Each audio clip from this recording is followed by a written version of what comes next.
We are discussing particle nature of light और उसमें हम फोटोन की बात कर रहे हैं। अब हम इसमें आज के लेक्चर में देखना चाहते हैं force exerted on a surface by incident radiation. जब किसी सरफेस पर रेडिएशन फॉल करता है तो उसके कारण फोर्स एक्सर्टेड होता है। फोर्स एक्सर्टेड होता है तो कितना होगा, क्यों होता है, जरा इस पर बात करते हैं।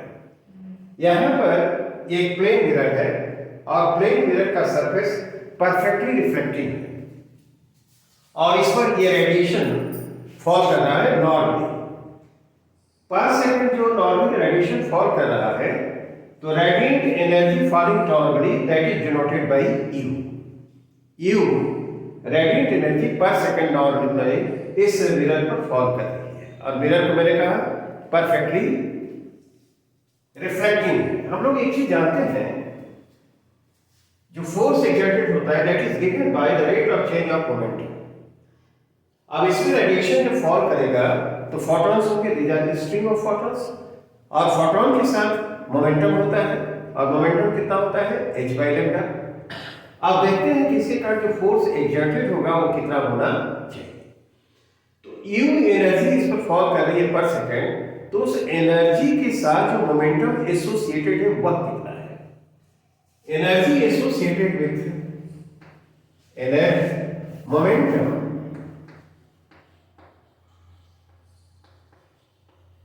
associated with the radiation, the incident radiation, यह लिखा है तो this should be equal to U by C. क्यों? ठीक है ना, एनर्जी यू है तो उसके साथ जो मोमेंटम एसोसिएटेड होगा, क्या हमने सीखा यू बाई सी होना चाहिए। ठीक, और परफेक्टली रिफ्लेक्टेड सरफेस है तो रिफ्लेक्टेड रेडिएशन के साथ भी मोमेंटम क्या होगा, यू बाई सी होगा। इस मोमेंटम का डायरेक्शन वर्टिकली डाउनवर्ड है तो रिफ्लेक्टेड रेडिएशन के साथ जो मोमेंटम होगा that will be u by c but in the upward direction. Change in momentum कितना हुआ, चेंज इन मोमेंटम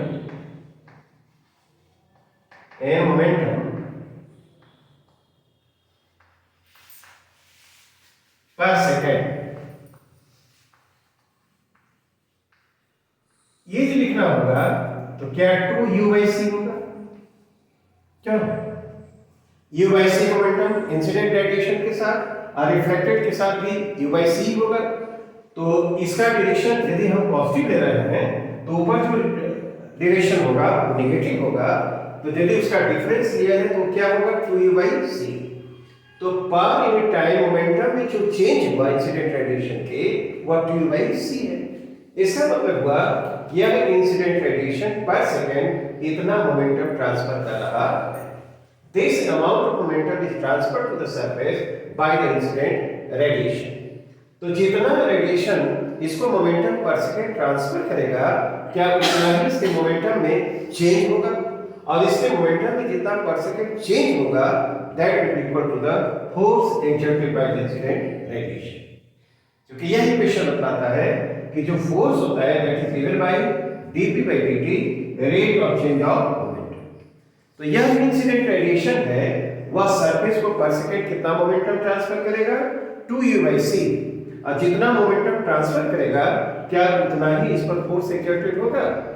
तो force exerted by the incident radiation on the surface वह क्या लिख सकते हैं,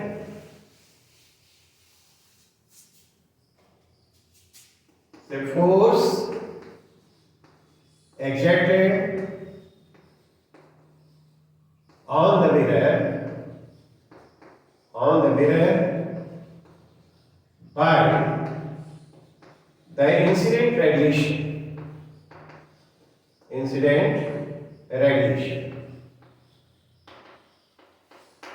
F is equal to, यह लिखा जाएगा 2u/c। यह एक्सप्रेशन हम लोगों को याद रखना चाहिए।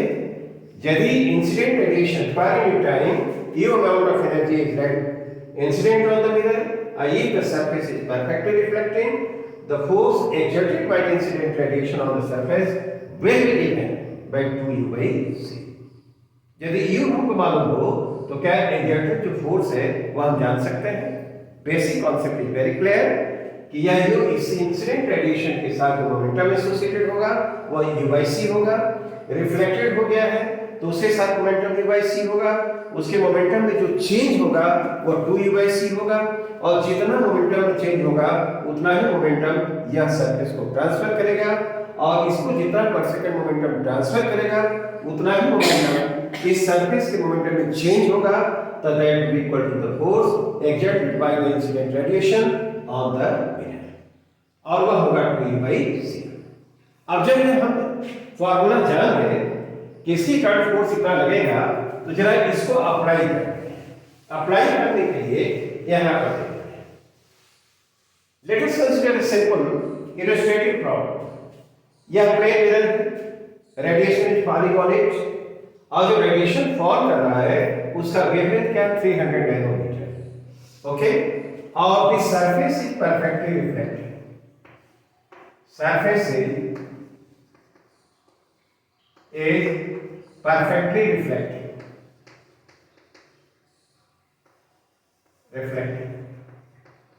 अब बताओ तो इस इंसिडेंट रेडिएशन के कारण फोर्स कितना लगेगा। एनर्जी जो रेडिएंट एनर्जी इस पर फॉल कर रही है यू है एनर्जी पर इन टाइम जो फॉल कर रही है।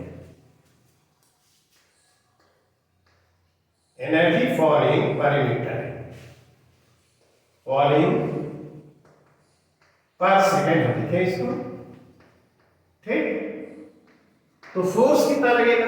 फोर्स इज इक्वल टू हमने यहां पर लिखा है that should be equal to 2u/c। ठीक u क्या होगा यदि पर सेकेंड इस पर जो फॉल कर रहे हैं फोटॉन्स उनका नंबर दिया हुआ है तो a नंबर हो गया number of photons falling on the surface पर सेकेंड और एक फोटॉन के साथ जो एनर्जी है वह कितनी है hc/λ। फोटॉन का वेवलेंथ लैम्डा तो फोटॉन की एनर्जी जो होगी hc/λ। ठीक अब u हो गया। अब फोर्स लिखना है हम लोगों को तो क्या लिखना चाहिए 2u/c। क्यों तो यहां पर 2/c है और यह क्या लिखेंगे nhc/λ। c से c को कैंसिल कर दिया जाए तो यह क्या है 2nh/λ। ओके क्या हमको n मालूम है यह n है 2 into 10 to the power क्या 20। इतनी फोटॉन्स पर सेकंड फॉल कर रहे हैं तो 2 into 10 to power 20 हो गया। h प्लैंक्स कांस्टेंट इसका वैल्यू कितना होता है 6.63 into 10 to the power -34 joule पर सेकंड। लैम्डा का वैल्यू दिया हुआ है वह कितना है 300 नैनोमीटर। 300 और 10 to the power -9 क्या इतना न्यूटन होना चाहिए। इसको कैलकुलेट किया जाए तो इसका वैल्यू क्या आएगा चेक कर लेते हैं। This will be equal to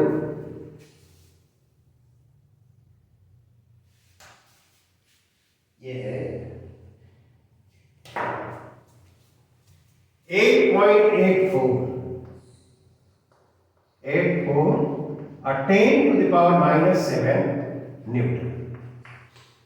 You can do this calculation और ये जो फोर्स आएगा 8.84 और 10 to the power -7 Newton. I think this explanation is clear। हमको केवल ये जानना है कि कितना फोर्स एक्सर्टेड होगा और क्वांटिटी दी रहेगी और उनको हम लोग कर सकते हैं। Is explanation clear? यस।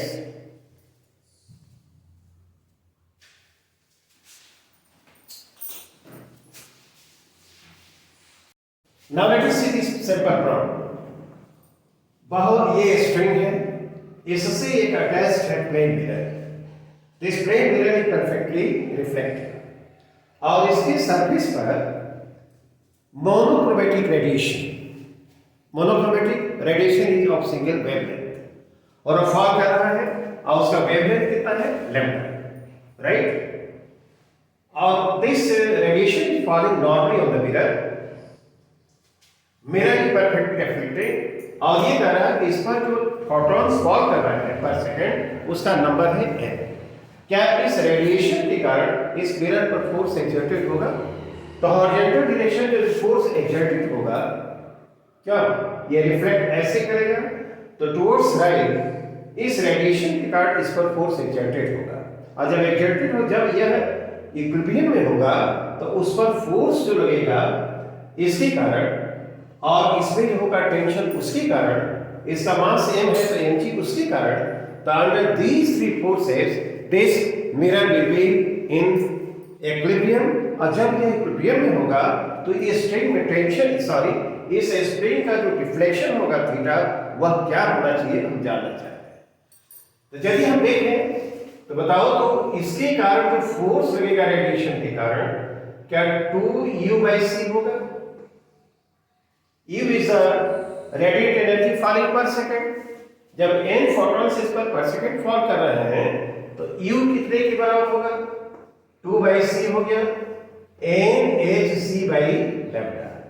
एक फोटॉन की एनर्जी hc/लैम्डा, और n फोटॉन्स पर सेकंड इस पर फॉल कर रहे हैं, तो क्या n hc/लैम्डा होगा? ठीक, और परफेक्टली रिफ्लेक्टिंग सरफेस है तो इस इंसिडेंट रेडिएशन के कारण उस पर हॉरिजॉन्टली जो फोर्स लगेगा वह क्या होगा? 2u/c। तो 2/c u की जगह हमने nhc/लैम्डा लिखा, c से c को कैंसिल किया तो 2nh, अब आई क्या हुआ? लैम्डा। हॉरिजॉन्टल डायरेक्शन में फोर्स है। अब इसका यदि हम लोग देखें कि डिफ्लेक्टेड पोजीशन ये है मिरर का, और यह वर्टिकल से यह थीटा एंगल बना रहा है, तो इसका यदि हम फ्री बॉडी डायग्राम बनाएं तो क्या होना चाहिए? mg gravitational pull acting vertically downward, और रेडिएशन के कारण फोर्स लगा F हॉरिजॉन्टली टुवर्ड्स राइट, और एक फोर्स और tension in the string T। Okay, under these three forces the mirror is in equilibrium और the string makes an angle theta with the vertical। Theta क्या होगा यह हम जानना चाहते हैं। ओके, तो क्या प्रॉपर्ली इस फोर्सेस को रिजॉल्व किया जाए? देखो तो टेंशन का एक कंपोनेंट इधर आएगा, this should be equal to t cos theta, और एक इधर कंपोनेंट होगा और this component is t sin theta. Okay, when the mirror is in equilibrium तो क्या होना चाहिए? F is equal to t sin theta, इधर F फोर्स लगा t sin थीटा, और इधर F फोर्स है, this force is due to the incident radiation. mg को कौन बैलेंस कर रहा है? t cos theta. तो mg is equal to t cos theta. Okay, अब हम क्या करेंगे? डिवाइड कर दो, F by mg हो जाएगा, F/mg। ओके, और this will be equal to tan theta. ठीक, अब हम क्या करें?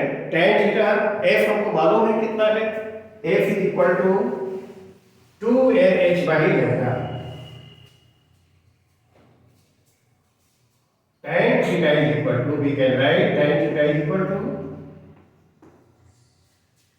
कितना है? 2nh/लैम्डा, 2nh/लैम्डा। ओके, और फिर क्या लिखना है? mg, then theta deflection can be given as tan inverse 2nh/लैम्डा mg। क्या इस एक्सप्रेशन में n, h, लैम्डा, m और g ये सब हमको मालूम तो रखा जा सकता है, और अगर डिफ्लेक्शन इसका जो होगा स्ट्रिंग का थीटा क्या हम जान सकते हैं। Okay, I think this explanation is clear. Alright,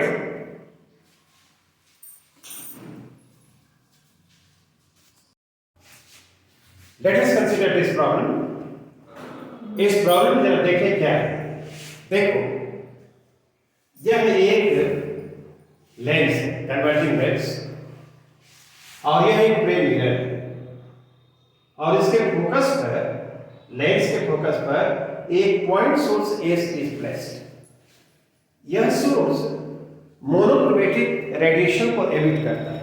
monochromatic radiation, radiation of single wavelength, और वह जो रेडिएशन एमिट कर रहा है उसका वेवलेंथ कितना है, लैम्डा। ओके, रेडिएंट एनर्जी का केवल 40% इस लेंस से पास करता है। After divergence from the lens the rays will be radiated parallel. तो ये जो पैरेलल रे है ऐसे इस मिरर पर इंसिडेंट हो रहा है, और ये जो मिरर है वह परफेक्टली रिफ्लेक्टिंग है। Mass of the mirror is if this mirror remains stationary, तो बताना हम लोग का है कि सोर्स का पावर क्या होना चाहिए। पावर का मतलब ये हुआ कि पर सेकेंड यह कितनी रेडिएंट एनर्जी एमिट कर रहा है। तो P अमाउंट ऑफ एनर्जी पर सेकेंड यह एमिट कर रहा है, तो P will be the power. आप देखो तो इसको हम कैसे सॉल्व करेंगे। तो यहां देखें कि U एनर्जी पर सेकेंड इस मिरर पर फॉल कर रही है, ठीक। तो U एनर्जी जब इस पर फॉल कर रही है और मिरर परफेक्टली रिफ्लेक्टिंग है, तो बताओ इंसिडेंट रेडिएशन के कारण हमने सीखा है अभी वो कितना फोर्स एक्सर्टेड होगा, 2u/c। इस पर U एनर्जी पर सेकेंड यदि फॉल कर रही है और सरफेस इसका परफेक्टली रिफ्लेक्टिंग है, तो इस मिरर पर जो इस इंसिडेंट रेडिएशन के कारण फोर्स एक्सर्टेड होगा, क्या वह होगा 2u/c, ठीक। और मिरर पर जो ग्रेविटेशनल पुल एक्ट करेगा that will B vertically downward, वह mg होगा। तो यह चूंकि यह स्टेशनरी है, इसका मतलब mg is balanced by the force exerted by the incident radiation। तो mg फोर्स ये नीचे एक्ट कर रहा है और इंसिडेंट रेडिएशन के कारण फोर्स लगा है 2u/c, ये ऊपर लग रहा है। तो 2u/c will be balancing the gravitational pull mg। तो क्या ये रिलेशन हम लिख सकते हैं? ओके, एक बात अब हम देखें पावर यदि इसका सोर्स का P है, let the power of the source be P, let the power of the source be P। Source का पावर क्या है? P, यानी P amount of energy is radiated per second. तो इससे इस लेंस से कितना पास कर रहा है? 40%। तो जो इसे पास करने वाली एनर्जी पर सेकेंड है वो U, तो U should be equal to, U कितना होना चाहिए? 40% of the power of the source. Source का पावर P है, तो इसे पर सेकेंड जो एनर्जी एमिटेड हो रही है वह P है, तो उसका 40% ही से पास कर रहा है, तो जो U होगा वो 40% ऑफ P होना चाहिए। तो यह कितना हो गया? क्या ये 2/5 होगा क्या? 2p/5, 2p/5। ओके, इसको हम रख सकते हैं। अब इस U को यहां पर रख दिया जाए, then mg will be equal to क्या? 2/c, और उसके बाद U की जगह 2p/5, 2p/5। तो ये क्या हुआ? 4p/5c।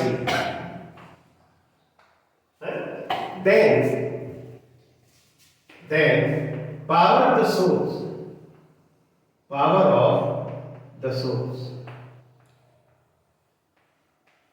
P लिखना होगा, क्या लिख सकते हैं हम लोग? 5mgc, ये 5 क्या चला जाएगा? 5mgc और डिवाइडेड बाय क्या? 4। P लिखना है हमको, तो 5mgc बाई क्या? 4, ये 4 यहां लिख देते हैं। तो जो पावर होना चाहिए सोर्स का, क्या यह होना चाहिए? यदि हमको A मालूम है, G मालूम है, लाइट वेलोसिटी C मालूम नहीं है, तो क्या पावर ऑफ द सोर्स हम ऐसे कैलकुलेट कर सकते हैं? यस। क्या इसमें हम लोगों ने वही कॉन्सेप्ट लगाया है कि इस पर पर सेकेंड जो एनर्जी फॉल कर रही है यू, तो उस रेडिएंट एनर्जी के कारण इस पर जो फोर्स एक्सर्टेड होगा 2u/c if the mirror is perfectly reflected. I think this explanation is clear. Okay. Let us consider this problem. ठीक है, इसमें देखते हैं हम लोग, यह एक हेमिस्फीयर है, inner surface is silvered and the surface is perfectly reflected. इस हेमिस्फीयर का रेडियस r है, रेडियस r है इसका, और इसके सेंटर पर एक मोनोक्रोमेटिक सोर्स को प्लेस किया गया है। Monochromatic source emitting light of wavelength lambda. हमसे पूछा जा रहा है कि यदि सोर्स का पावर P है, यानी P amount of energy is radiated by the source per unit time, P है, तो इस हेमिस्फीयर के सरफेस पर कितना फोर्स इंसिडेंट रेडिएशन के कारण एक्सर्टेड होगा। We have to find the force exerted by the incident radiation on the hemispherical surface. अब इसको जानने के लिए हम क्या करें, पहला स्टेप हमारा होगा कि late us consider a small area of the surface dA। ठीक, हर डायरेक्शन में एनर्जी रेडिएटेड हो रही है, तो यूनिट एरिया पर नॉर्मली जो रेडिएशन फॉल करेगा वो रेडियल होगा, और रेडियल डायरेक्शन में जब फॉल होगा तो वो नॉर्मल होगा।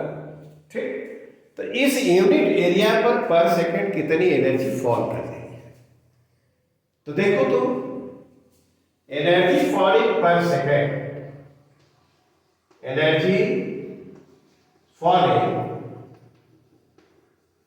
normally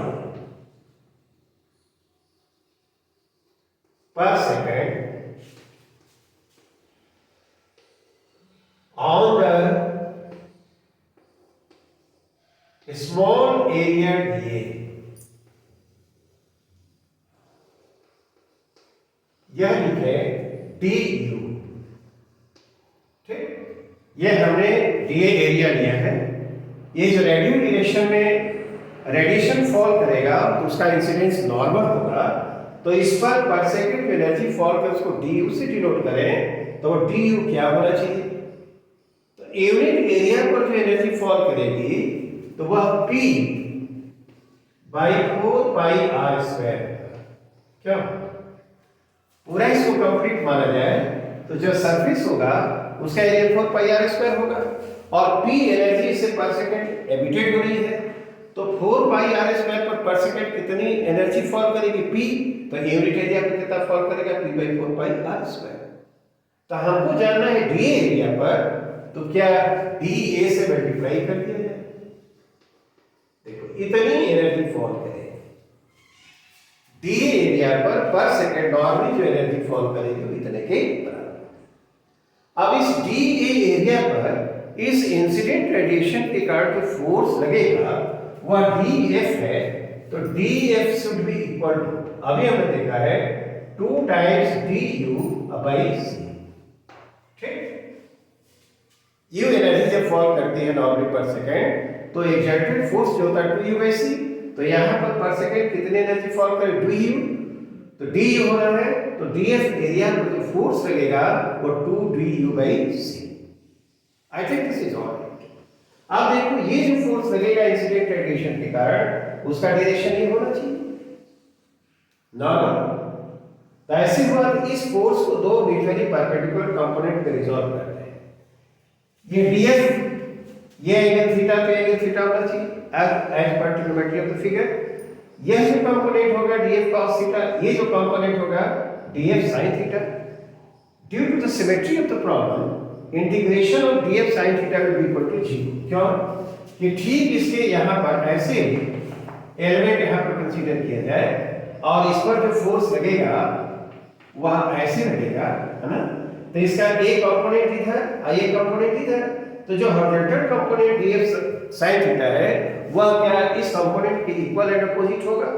तो जब इक्वल एंड अपोजिट होगा तो this component will be inert, तब जो एग्जिस्ट करेगा या जो सर्वाइव करेगा वह कौन होगा dF cos थीटा। तो इतनी चीज को हम लिख सकते हैं इस तरह से। ये समझने के लिए हमने यहाँ पर बना दिया है इसे। क्या ये डीएफ ऐसे होगा, इसका एक कंपोनेंट इधर एक कंपोनेंट इधर, तो जो कंपोनेंट इधर है क्या इस कंपोनेंट के इक्वल एंड अपोजिट है, तो यह कंपोनेंट उसको एनल कर देगा। तो डीएफ साइन थीटा का जो इंटीग्रेशन होगा on the whole hemispherical surface वह हो जाएगा 0। तो इस चीज को हम लिखेंगे यहां पर ऐसे, डीएफ हो गया इतना, horizontal as C, horizontal component इस फोर्स का क्या लिखे, dF sine theta,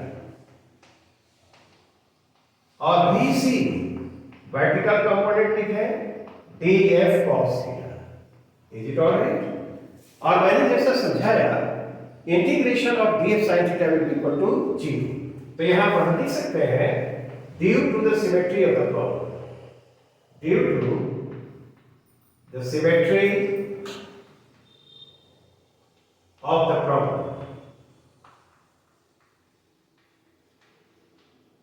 due to the symmetry of the problem, ये लिखना होगा तो क्या लिखेंगे, due to the symmetry of the problem integration df sin theta and this is equal to 0।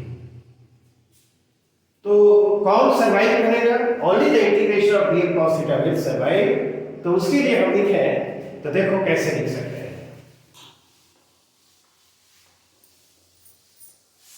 तो जो फोर्स एग्जर्टेड होगा F इज इक्वल टू हम लिखेंगे integration df cos theta, alright, df is equal to 2u by c, यहां पर लिख दिया जाए integration 2u 2du by c, यहां क्या cos theta,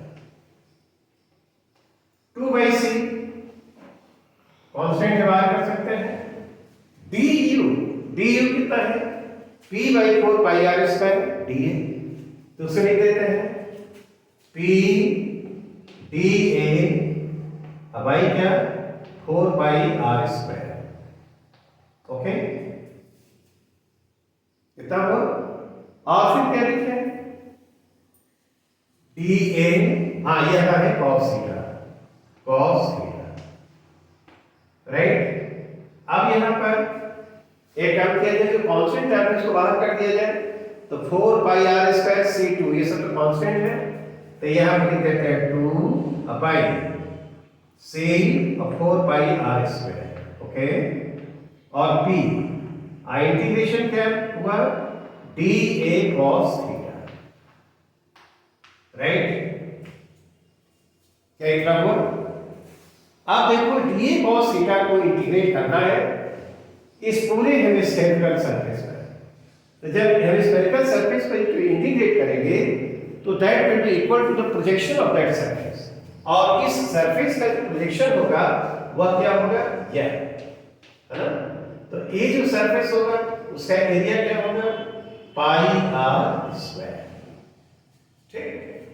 ये यहां पर इस तरह से समझ सकते हैं कि ये जो डीए है, डीए एरिया ऐसे लिखेंगे तो एक कंपोनेंट इधर होगा एक कंपोनेंट इधर होगा, फिर उसी तरह से इसका इंटीग्रेशन खत्म हो जाएगा तो dA cos थीटा का बचेगा, और dA cos थीटा इज कुछ और नहीं, यह इस सरफेस के इंटीग्रेशन के बराबर। उसको यदि समझना हो प्रोजेक्शन की मीनिंग हो तो हम इस तरह से समझा सकते हैं।